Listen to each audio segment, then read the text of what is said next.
مشرق وسطی میں قیام امن کے لیے بڑی پیش رفت، امریکی صدر کا غزہ کے لیے 20 نکاتی منصوبے کا بڑا اعلان، غزہ میں جنگ بندی کے انتہائی قریب پہنچ گئے، نتن یاہو نے امن منصوبہ تسلیم کر لیا، ٹرمپ کا اسرائیلی وزیر اعظم سے وائٹ ہاؤس میں ملاقات کے بعد پریس کانفرنس، کہا وزیر اعظم پاکستان اور فیلڈ مارشل نے میرے 20 نکاتی معاہدے سے اتفاق کیا، عرب ممالک نے بھی مکمل حمایت کی، منصوبے میں ایک بین الاقوامی ادارہ بورڈ آف پیس قائم کرنے کی تجویز، بورڈ ٹیکنوکریٹس کی نگرانی کرے گا اور جنگ کے بعد غزہ کی عارضی حکمرانی سنبھالے گا، اسرائیل اپنے یرغمالیوں کی فوری واپسی چاہتا ہے، حماس کو مکمل طور پر غیر مسلح کرنا ہوگا، مسلم اور عرب ممالک مدد کریں گے، فریقین غزہ سے اسرائیلی انخلاء کے لیے ٹائم لائن پر متفق ہوں گے، معاہدہ مسترد کیا تو حماس کو ختم کرنے کے لیے اسرائیل جو چاہے کرے، میرا مکمل تعاون حاصل ہوگا، امید ہے ایران بھی ایک دن ابراہم ایکارڈ کا حصہ بنے گا۔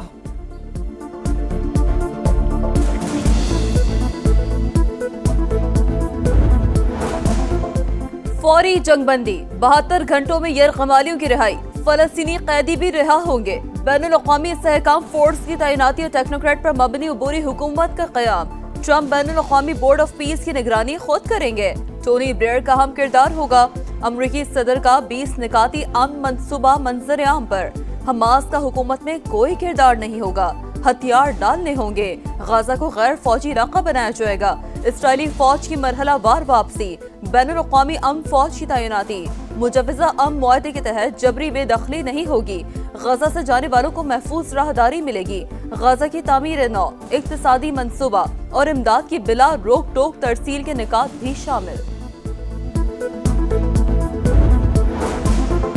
قطری وزیر اعظم اور مصری انٹیلیجنس چیف نے حماس کے ساتھ 20 نکاتی غزہ امن منصوبہ شیئر کر دیا، منصوبے کا اچھی نیت کے ساتھ جائزہ لے کر جواب دیں گے، حماس کا ثالثوں کو جواب، میڈیا مشیر کا کہنا ہے کہ غزہ پر غیر ملکی ادارے کی حکمرانی قبول نہیں کریں گے، ٹونی بلیئر ہماری قوم کے لیے ناقابل قبول شخصیت ہیں، فلسطینی ریاست بنتے ہی ہتھیار ریاست کا حصہ بن جائیں گے۔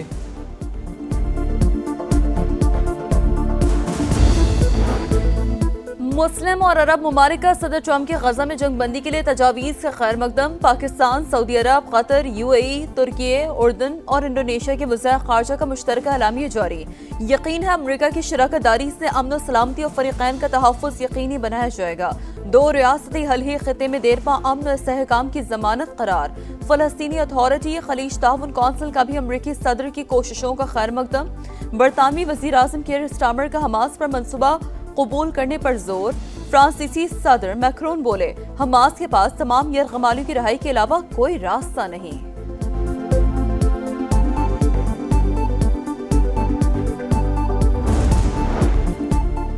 فلسطین اور اسرائیل کے درمیان پائیدار امن خطے کے استحکام کی کنجی ہے، وزیر اعظم میاں شہباز شریف کا امریکی صدر کے 20 نکاتی امن منصوبے کا خیر مقدم، کہا صدر ڈونلڈ ٹرمپ کی امن کوششوں کے لیے ہر ممکن مدد کو تیار ہیں، خطے میں سیاسی استحکام اور معاشی ترقی امن سے مشروط ہے، 2 ریاستی حل ہی خطے میں مستقل امن کی ضمانت قرار۔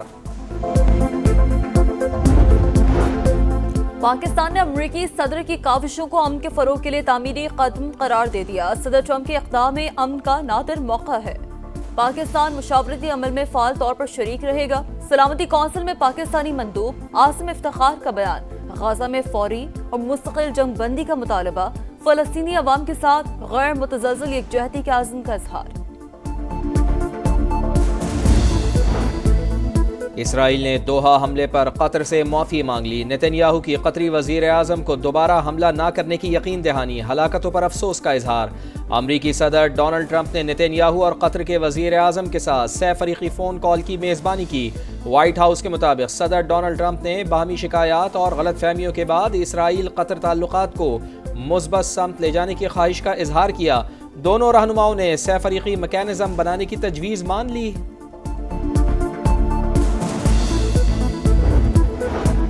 اسلام آباد ہائی کورٹ کے جسٹس طارق جہانگیری کو کام سے روکنے کا فیصلہ کالعدم قرار، سپریم کورٹ نے جسٹس طارق محمود جہانگیری کی اپیل منظور کر لی، جج کو عبوری حکم کے تحت کام سے روکا نہیں جا سکتا، اٹارنی جنرل کا عدالت میں موقف، سپریم کورٹ نے ریمارکس دیے، ہائی کورٹ درخواست سننے سے پہلے رجسٹرار کے اعتراضات پر فیصلہ کرے۔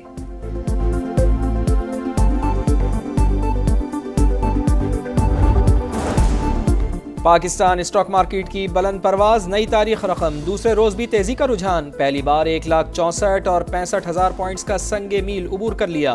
ٹریڈنگ کے دوران 100 انڈیکس میں 1400 سے زائد پوائنٹس کا اضافہ۔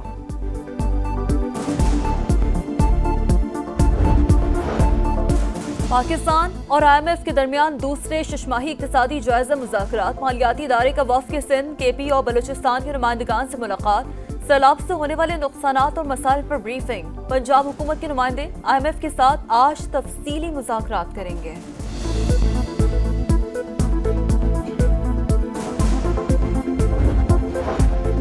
پاکستان کی معیشت درمیانی مدت میں ترقی کی راہ پر گامزن، IMF پروگرام کے تحت معاشی اصلاحات میں پیش رفت ہوئی۔ پاکستان کی ترقی کے امکانات مثبت، لیکن ڈھانچہ جاتی چیلنجز برقرار، بار بار آنے والی قدرتی آفات اور حالیہ سیلاب ترقی کے لیے خطرہ۔ سیلاب سے سپلائی چین متاثر، خوراک کی قیمتوں میں اضافہ متوقع، مرکزی بینک مہنگائی کنٹرول کرنے کے لیے محتاط مانیٹری پالیسی اپنائے گا۔ ایشیائی ترقیاتی بینک کی آؤٹ لک رپورٹ جاری۔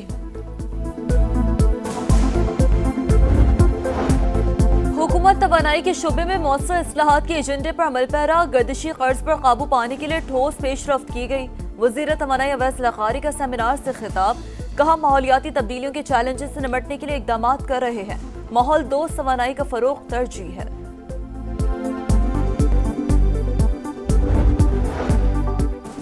جنگ بندی کے بلند و بانگ دعووں کے باوجود غزہ میں قتل عام جاری، غزہ سٹی پر زمین اور فضا سے بموں کی بارش، صبح سے اب تک مزید 11 فلسطینی شہید، شہداء کی مجموعی تعداد 66,000 سے تجاوز کر گئی۔ گلوبل سمود فلوٹیلا غزہ کی جانب رواں دواں، ترکی نے نگرانی کے لیے ڈرون روانہ کر دیا۔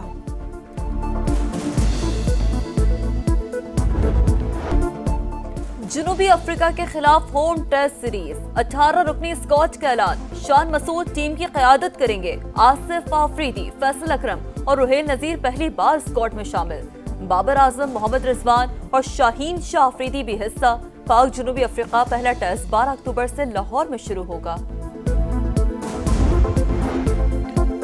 پاکستان کرکٹ بورڈ نے قومی کرکٹرز کے غیر ملکی لیگز کے لیے NOC معطل کر دیے، نوٹیفیکیشن جاری، بابر اعظم، شاہین شاہ آفریدی، محمد رضوان اور فہیم اشرف کو بگ بیش لیگ کے لیے NOC جاری کیا گیا تھا۔ بورڈ کی تمام کھلاڑیوں کو ڈومیسٹک کھیلنے کی ہدایت، ایشیا کپ میں شرکت کے بعد قومی کھلاڑی وطن واپس پہنچ گئے۔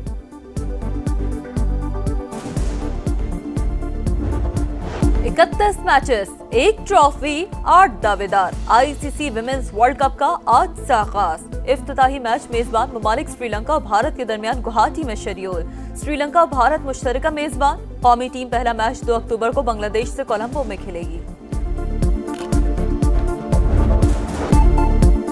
نیپال کرکٹ کے لیے تاریخی دن، سابق ورلڈ چیمپئن ویسٹ انڈیز کو دوسرے T20 میں بھی 90 رن سے ہرا دیا۔ 174 رنز کے تعاقب میں ویسٹ انڈیز کی ٹیم صرف 83 رنز پر آؤٹ۔ کوشل برتل نے 3، محمد عادل عالم نے 4 وکٹیں حاصل کیں، سیریز میں 2-0 کی فیصلہ کن برتری حاصل۔